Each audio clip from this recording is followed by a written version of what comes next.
Shalom untuk Bapak Ibu Saudara semua yang dikasihi Tuhan. Hari ini Sabtu 19 April 2025. Kembali Mana Surgawi berjumpa dengan Bapak Ibu Saudara dalam renungan berjudul Masuk ke dalam Rencana Allah. Firman Tuhan diambil dari Roma 8 ayat 28. Kita tahu sekarang bahwa Allah turut bekerja dalam segala sesuatu untuk mendatangkan kebaikan bagi mereka yang mengasihi Dia, yaitu bagi mereka yang terpanggil sesuai dengan rencana Allah. Joy Mendoza mengalami pemerkosaan oleh 7 orang laki-laki ketika ia berumur 15 tahun. Ia dibesarkan di tengah keluarga hamba Tuhan yang cinta Tuhan. Orang tuanya sebagai hamba Tuhan mengalami guncangan iman yang cukup berat dan bertanya, mengapa Tuhan biarkan semua ini terjadi? Waktu berlalu, kini Joy telah memiliki keluarga dengan seorang suami yang sangat mengasihinya. Demikian juga yang dialami oleh Yusuf ketika ia dijual sebagai budak, bahkan dipenjara karena fitnahan istri Potifar. Namun di akhir episode kehidupannya, ia muncul sebagai petinggi nomor 2 di tengah bangsa Mesir. Dapatkah kita membayangkan kehancuran hati mereka ketika Allah membiarkan mereka berada di titik tergelap dan terkelam di dalam kehidupan mereka? Seolah-olah Tuhan tidak berada di pihak mereka. Namun ternyata Tuhan biarkan semua itu terjadi untuk sebuah rencana yang indah. Seringkali kita menginginkan semua hal menjadi happy ending, bahkan dengan cara yang spektakuler seperti Yusuf. Namun, siapkah kita membiarkan diri melalui perjalanan hidup yang tidak enak sebagai budak dan dipenjara karena fitnah? Kita ingin memiliki kesaksian hidup yang memberkati banyak orang. Namun siapkah kita mengalami benturan-benturan kehidupan? Seringkali kita lebih suka menginginkan hasil akhir yang menyenangkan, namun tidak siap menjalani proses yang menyakiti.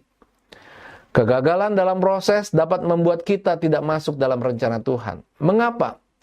Karena kita memberikan reaksi yang salah atas segala sesuatu yang Tuhan izinkan terjadi dalam kehidupan kita. Kita menjadi produk yang gagal karena kita tidak mau menjalani pembentukan oleh Allah. Mereka yang berumur 20 tahun ke atas dari bangsa Israel menjadi produk yang gagal karena mereka selalu memberontak ketika berada dalam sebuah proses Allah.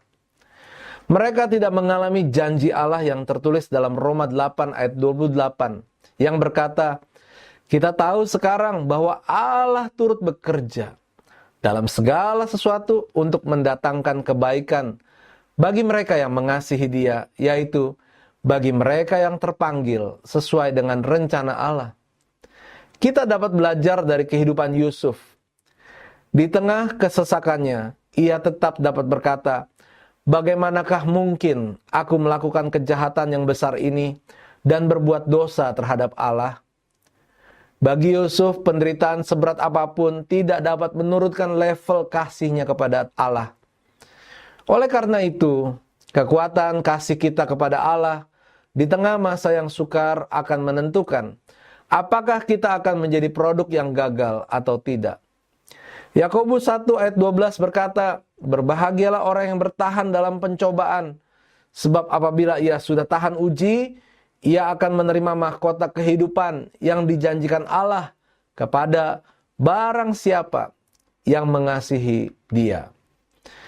Apabila kita cepat kecewa dan ngambek terhadap pemrosesan oleh Allah, maka kita akan menjadi produk yang gagal. Gagal masuk dalam rencana Allah. Kata-kata bijak, orang yang hidup dalam pemberontakan akan masuk dalam kekecewaan dan berakhir dengan kegagalan. Mari kita akan berdoa. Bapa, aku menyadari bahwa hidup di dunia ini hanya sekali saja. Dan aku mau hidup ke dalam rencana-Mu yang indah. Tolong hamba-Mu. Dalam nama Tuhan Yesus kami berdoa dan mengucap syukur. Amin. Puji Tuhan, kami berharap renungan ini akan menjadi berkat untuk Bapak Ibu semuanya. Tuhan Yesus memberkati.